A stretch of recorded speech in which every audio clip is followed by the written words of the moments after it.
दोस्तों, मेरे घर में एक नया नौकर आया था। उसका नाम किशन था।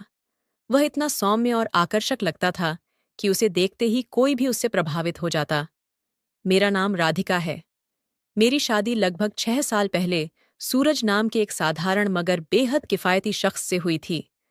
सूरज दिल से अच्छे थे, लेकिन रुपये पैसे के मामले में बहुत सावधान रहते थे, या कहें कि कभी-कभी जरूरत से ज्यादा कंजूस हो जाते थे। एक दिन सूरज घर पर एक लड़के को लेकर आए। उसकी उम्र करीब 18 साल की होगी। उन्होंने कहा, यह लड़का बेसहारा है। अब हमारे घर में रहेगा और सारे काम करेगा। इसे वेतन की जरूरत नहीं, बस दिन में 2 बार खाना मिल जाए, यही काफी है। मैंने हैरानी से सूरज से पूछा, ये तुम्हें कहाँ से मिला? सूरज ने बड़े आराम से जवाब दिया, मेरे एक पुराने सहकर्मी के पास ये काम करता था।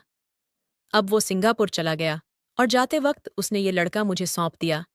उसने बताया कि ये बहुत शांत और मेहनती है। बस इसे एक कोने में जगह दे दो, कोई दिक्कत नहीं होगी। ये घर का सारा काम कर लेगा। वैसे भी हमारे घर में सिर्फ 2 कमरे थे, एक हमारा बेडरूम और दूसरा बैठक खाना। सूरज ने आगे कहा, इसे बरामदे में एक चारपाई दे देंगे, वो वहां सो लेगा। मैंने थोड़ा हिचकते हुए उनकी बात मान ली। अगले दिन सुबह से ही किशन ने घर के सारे काम अपने हाथ में ले लिए। बिना कुछ कहे वह बर्तन साफ करता, फर्श साफ करता और फिर चुपचाप एक तरफ बैठ जाता। लेकिन उसकी आंखों में एक गहरापन था, एक अनोखी शांति थी, और कुछ ऐसा भी जो उस वक्त मेरी समझ से बाहर था। धीरे धीरे मुझे एहसास होने लगा कि किशन कोई आम लड़का नहीं है। उसके व्यवहार में कुछ अजीब था, जैसे वो हमारे बारे में पहले से सब जानता हो, या शायद रात को सोता ही न हो। एक दिन घर की सफाई करने के बाद वो एक कोने में बैठा था। मैंने उसके लिए कुछ खाने को बनाया और उसे दिया। उसने चुपचाप ले लिया और खा लिया। फिर मैंने पूछा, तू कुछ बोलता क्यों नहीं? उसने जवाब दिया, मैं आपसे क्या कहूं मालकिन। मैंने उससे पूछा, तेरा कोई परिवार नहीं है क्या? उसने कहा, मुझे कुछ पता नहीं। जब मुझे होश आया, मैं एक अनाथालय में था। फिर जब मैं 5 साल का था, एक शख्स मुझे वहां से ले गया। उसने कहा था कि उसके घर में कोई संतान नहीं है और वो मुझे अपनाना चाहता है। उसने वादा किया था कि मुझे अच्छे स्कूल में पढ़ाएगा, लेकिन उसने मुझे छोटी उम्र से ही काम में झोंक दिया। सामान उठाना, घर संभालना, मेहमानों की सेवा करना, यही मेरा जीवन बन गया। फिर जब वो शख्स गुजर गया, तो उसकी बहन ने मुझे घर से बाहर कर दिया। इसके बाद मैं जहां तहां काम करने लगा। जिसने भी मुझे रखा, उसने 2 वक्त की रोटी के बदले मुझसे सारा काम करवाया। किशन की ये बातें सुनकर मेरा दिल भर आया। बेचारा कितने कष्ट में जी रहा था। मैंने उसके सिर पर हाथ रखकर कहा, तू फिक्र मत कर, मैं तुझे कुछ रुपए भी दूंगी। हालांकि उस वक्त सूरज की आमदनी भी ज्यादा नहीं थी। फिर उसने कहा, नहीं मालकिन, रहने दें। आप मुझे खाना दे रही हैं, मेरे लिए वही बहुत है। मेरा कौन है जो मेरी चिंता करे, या जिसके लिए मुझे कुछ जोड़ना हो। उसके लिए मेरे मन में करुणा और संवेदना जागने लगी। लेकिन मुझे कहाँ पता था कि यही भावना मेरे लिए मुसीबत बन जाएगी। सूरज का काम ऐसा था कि उन्हें अक्सर शहर से बाहर जाना पड़ता था। उनकी कंपनी का मालिक हर महीने उन्हें कहीं न कहीं भेजता था। जब वो जाते थे तो 4 से 5 दिन बाद ही लौटते थे। हमारी शादी को 6 साल हो गए थे, लेकिन अभी तक हमें कोई बच्चा नहीं हुआ था। मैंने सोचा कि अगर मैं इस बेसहारा लड़के के साथ अच्छा करूंगी, तो शायद भगवान मुझ पर मेहरबान होंगे और मुझे मां बनने का सुख देंगे। शायद यही मेरी सबसे बड़ी गलती थी। कुछ दिनों बाद सूरज फिर काम के सिलसिले में बाहर गए। घर पर मैं अकेली थी और किशन था, जो अब 18 साल का था और घर का सारा काम संभाल रहा था। उसी दौरान मैंने उसकी सादगी को नजदीक से देखा। मैं रसोई में सब्जी बना रही थी, तभी वो वहां आ गया। उस वक्त मैं बिना चुनरी के काम कर रही थी। मुझे नहीं पता था कि इतने कम उम्र के लड़के की नज़र में भी ऐसा कुछ हो सकता है। मैं सब्जी काट रही थी, तभी उसने बहाना बनाया कि उसे पानी लेना है, और मेरे ठीक पीछे सिंक के पास खड़ा हो गया। मैं अपने विचारों में डूबी थी। अचानक मुझे लगा जैसे कोई मुझे बहुत ध्यान से देख रहा हो, जैसे कोई मेरे रूप को अपनी नज़रों से भेद रहा हो। मैंने फौरन पीछे मुड़कर देखा। वो 18 साल का लड़का मुझे ही ताक रहा था, कभी मेरे चेहरे को, कभी मेरे शरीर को। ये देखकर मैं घबरा गई। मैंने तुरंत पास में पड़ी चुनरी उठाई और ओढ़ ली। फिर जल्दी से सब्जी को एक बर्तन में रखकर अलग किया और रसोई से बाहर अपने कमरे में चली गई। बिस्तर पर बैठकर मैं सोचने लगी कि उसने मुझे ऐसे क्यों देखा। फिर खुद को समझाया कि शायद ये मेरा भ्रम है। वो तो इतना भोला भाला है, ऐसा क्यों करेगा? लेकिन औरतों को ईश्वर ने एक खास संवेदना दी है जिससे वो गलत नज़र को भांप लेती हैं। उस पल मुझे भी वही लगा था। फिर भी मैंने सोचा कि वो तो अभी छोटा है, शायद मैं ज्यादा सोच रही हूं। ये सोचकर मैंने बात को अनदेखा कर दिया। उसने अपनी मजबूरी की जो कहानी सुनाई थी, उससे मेरे मन में उसके लिए दया जगी थी। फिर मैं कुछ देर बाद कमरे से बाहर आई। देखा कि वो घर की सफाई कर रहा था। मैं सोफे पर बैठ गई और उसे देखने लगी। मुझे उसमें कुछ गलत नहीं दिखा। वो अपने काम में लगा था। मुझे लगा कि शायद मैंने उसके बारे में गलत समझा। रात को भोजन के बाद उसने कहा, मालकिन बाहर बहुत सर्दी हो गई है। अगर आपको बुरा न लगे तो क्या मैं अंदर सो जाऊं? उसकी बात ठीक थी। ठंड का मौसम शुरू हो चुका था और रात में हवा सचमुच ठंडी हो गई थी। मैंने सोचा कि ये लड़का कब तक बाहर ठिठुरता रहेगा। मेरे घर में एक छोटा कमरा था जहां मैंने अपनी किताबें और कुछ पुराना सामान रखा था। वो कमरा तंग था, लेकिन वहां ढेर सारी चीजें थीं। मैंने कहा, ठीक है, तू उस कमरे में सो जाना। वहां मेरी चीजों को थोड़ा इधर उधर करके जगह बना ले। उसने कहा, मालकिन, अगर आपको तकलीफ न हो तो क्या मैं आपके कमरे में सो सकता हूं? ये सुनकर मैं चौंकी।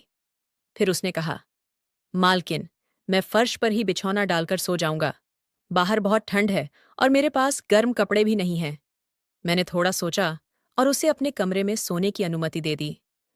उसके चेहरे पर एक अजीब खुशी नजर आई, जैसे उसे कोई बड़ा खजाना मिल गया हो। उसने फौरन अपना बिछौना उठाया और मेरे कमरे के फर्श पर बिछाकर सो गया। उसे अंधेरे में सोने की आदत थी, तो उसने लाइट बंद कर दी। फिर मैं भी धीरे धीरे नींद में चली गई। इसके बाद मुझे कुछ याद नहीं। सुबह जब आंख खुली तो मेरा सिर भारी लग रहा था। शायद मैं ज्यादा सो गई थी। घड़ी देखी तो सुबह के 6:30 थे। मैं आमतौर पर इतने ही बजे उठती थी, लेकिन आज नींद बहुत गहरी लग रही थी। जब मैं उठी तो बाथरूम से पानी की आवाज आई। मैंने नीचे देखा, उसका बिछौना वहां नहीं था। मतलब वो जाग चुका था। फिर पता चला कि वो बाथरूम में था। ये देखकर मैं थोड़ी परेशान हुई। वो मेरी इजाजत के बिना मेरे बाथरूम का इस्तेमाल कर रहा था। मुझे ये बिल्कुल अच्छा नहीं लगा। मैंने सोचा कि जैसे ही वो बाहर आएगा, मैं उसे साफ कह दूंगी कि मेरे बाथरूम को हाथ न लगाए। थोड़ी देर बाद वो बाहर आया। उसके चेहरे पर एक अजीब सी मुस्कान थी। तभी मुझे लगा कि मेरे बाल बिखरे हुए हैं। सोते वक्त मैंने उन्हें बांधा था। मैं जल्दी से उठी और बाल संवारी।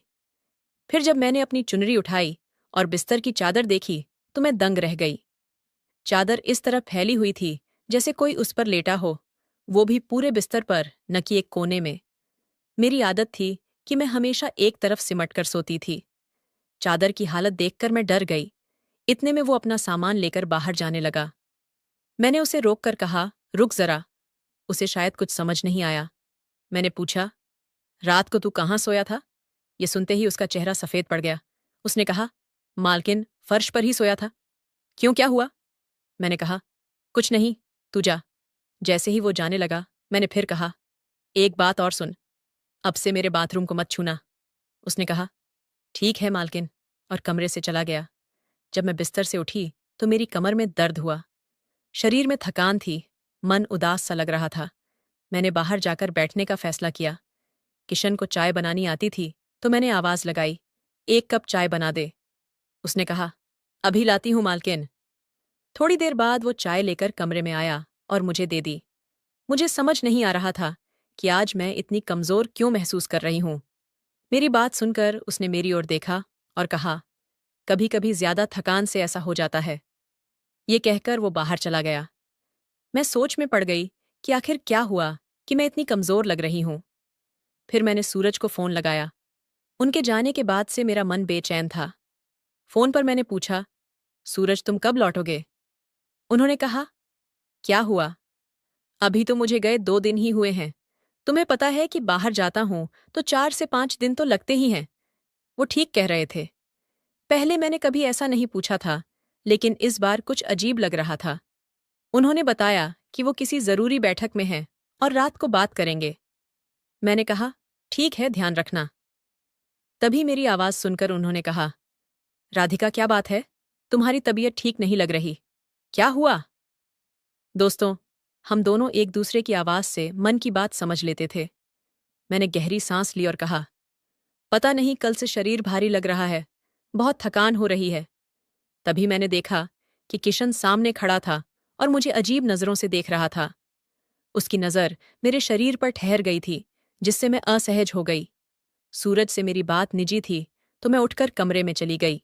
उनकी बैठक जरूरी थी, तो बात जल्दी खत्म हो गई। मैं उदास होकर बैठी थी, तभी दरवाजे पर खटखट हुई। उसने पूछा, मालकिन कुछ चाहिए? मैंने आंखें बंद रखते हुए कहा, नहीं, बस आराम करना है। लेकिन मुझे लगा कि वो अभी भी दरवाजे पर खड़ा मुझे देख रहा है। मैंने आंखें खोली तो उसने चेहरा सख्त कर लिया और कहा, मालकिन आप ठीक नहीं लग रही हैं। कहें तो मैं आपके पैर दबा दूं। मुझे अच्छे से मालिश आती है।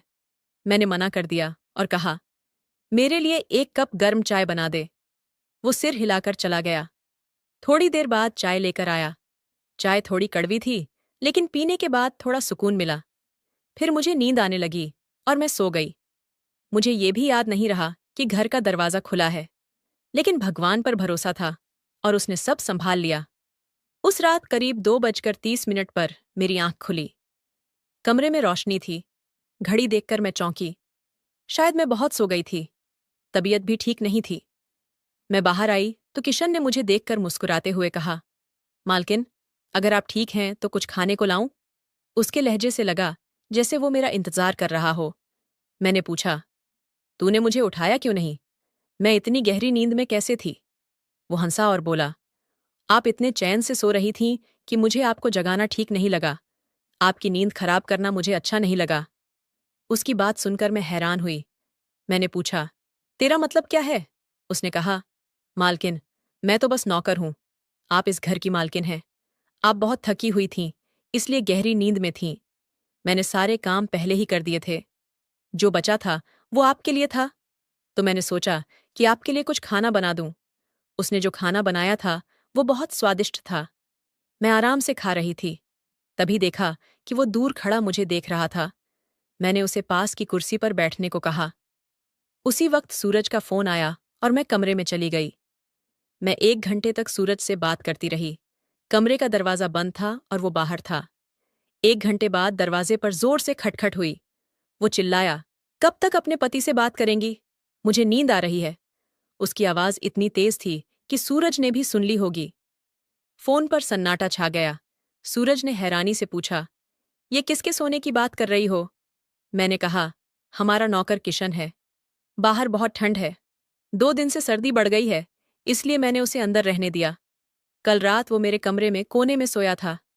सूरज कुछ देर चुप रहे, फिर सख्त लहजे में बोले, इसे ज्यादा शह देने की जरूरत नहीं। इसे बाहर बरामदे में सोने को कहो। अभी इतनी ठंड नहीं है। वैसे भी एक खाली कमरा है, जरूरत पड़े तो वहां बिछौना डाल दे। मैं उनकी बात समझ गई। बाहर आकर मैंने किशन से कहा, अब तू उस किताबों वाले कमरे में सो जा। मैं तुझे अपने कमरे में नहीं रख सकती।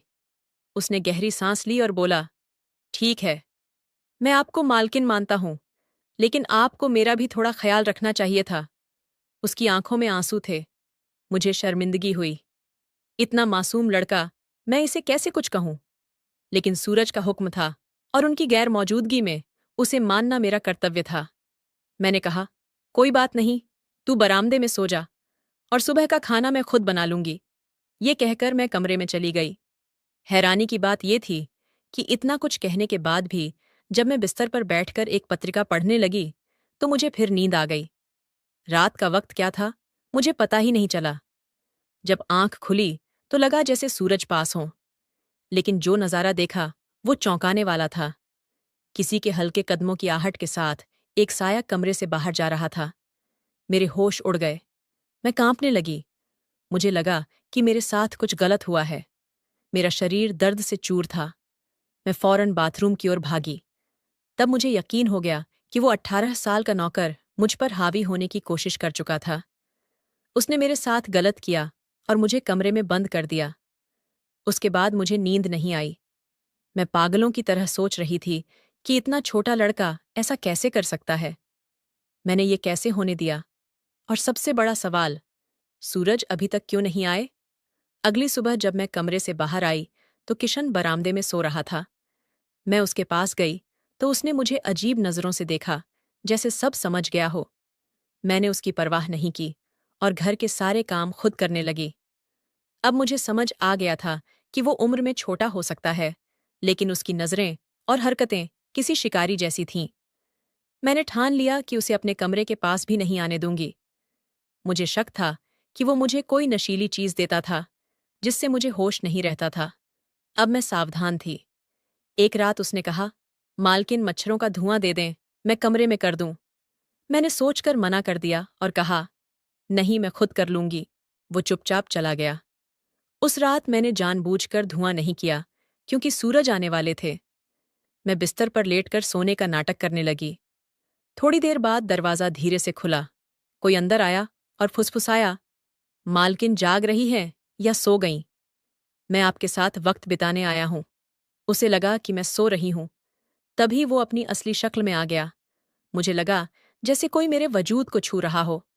उसी पल दरवाज़ा जोर से खुला और सूरज अंदर आ गए। किशन अपने कपड़े उतार चुका था। सूरज को देखकर वो घबरा गया। मैं भी उठ बैठी। सूरज मुझे देखकर हैरान रह गए। मैंने उस वक्त सब कुछ बता दिया। मैं उन औरतों में से नहीं थी जो चुप रहकर खुद को नुकसान पहुंचाती हैं। सूरज ने फौरन उसकी गर्दन पकड़ी और उसे दीवार से दे मारा। जब वो हमारे घर आया था तो हमने दया करके उसे जगह दी थी, लेकिन उसने उसी थाली में सुराख कर दिया जिसमें वो खा रहा था। पहले तो उसने कुछ नहीं कहा, लेकिन जब सूरज ने उसे मारा तो वो रोने लगा और जो बताया वो हमारी सोच से परे था। उसने कहा कि जब वो 5 साल का था तो एक शख्स उसे अनाथालय से ले गया। उसने उसे नौकर बना दिया और गलत व्यवहार शुरू कर दिया। वो उसे गलत तरीके से छूता था, उसकी भावनाओं को कुचलता था और गंदे काम करवाता था। वो उसे डराता भी था कि अगर उसने कुछ कहा तो अंजाम बुरा होगा। उसने कहा कि शायद इसी वजह से वो वक्त से पहले बड़ा हो गया। उस शख्स ने उसके साथ वो सब किया जो पति पत्नी के बीच होता है। फिर जब वो तंग आ गया तो उसने दूसरा नौकर रख लिया और उसे निकाल दिया। फिर वो इधर उधर भटकता रहा। हमारे घर आया और मुझे देखकर उसे अजीब लगाव हो गया। मेरे व्यवहार को उसने गलत समझ लिया। शायद इसलिए उसने ऐसा किया। उसने बताया कि वो मेरे लिए चाय या खाने में नशीली चीज मिलाता था, जिससे मैं सो जाती थी। फिर वो कमरे में आता था और मेरे साथ गलत करता था। उसे इससे सुकून मिलता था। उसने कहा कि उसे मेरे शरीर से बहुत मोह हो गया था। जब वो रोते हुए ये सब सूरज को बता रहा था तो सूरज ने फिर उसे पीटा। वो माफी मांगने लगा। मुझे गुस्सा भी आया और थोड़ा अफसोस भी हुआ। सूरज ने उसे उसी वक्त घर से निकाल दिया। वो रोते हुए बोला, आधी रात को मैं कहाँ जाऊंगा, मुझे माफ कर दें। उसने वादा किया कि वो ऐसा फिर नहीं करेगा, लेकिन ऐसे लड़के को घर में रखना बुद्धिमानी नहीं थी। उसे इस हाल में पहुंचाने वाला वो शख्स था जिसने उसे अनाथालय से लिया था। अगर अनाथालय वालों ने जांच की होती तो ये बच्चा आज ऐसा न होता। सूरज ने उसे रात भर घर के बाहर बैठाया और सुबह पुलिस को सौंप दिया। उसने पुलिस को सब बताया। फिर उसे सुधार गृह में रखा गया ताकि उसका व्यवहार ठीक हो और वो अच्छा इंसान बन सके। दोस्तों, इतना सब होने के बाद भी सूरज मेरे लिए सबसे अच्छे पति रहे। उन्होंने मेरा साथ नहीं छोड़ा। हमारे बीच इतना प्यार था कि इन घटनाओं से मैं शर्मिंदा हुई, लेकिन सूरज ने कहा, ये मेरी गलती है। मुझे उसकी जांच करनी चाहिए थी। जो हुआ उसे बदला नहीं जा सकता। अब मैं सावधान रहूंगा। उन्होंने मुझे भरोसा दिलाया कि ये बात किसी को पता नहीं चलेगी। तो दोस्तों, ये थी मेरी कहानी। आपको कैसी लगी? कमेंट में ज़रूर बताएं। पसंद आए तो लाइक करें और दोस्तों के साथ शेयर करें। ऐसी रोमांचक कहानियों के लिए हमारे चैनल को सब्सक्राइब करें और बेल आइकन दबाएं ताकि आप कोई कहानी न छोड़ें। धन्यवाद।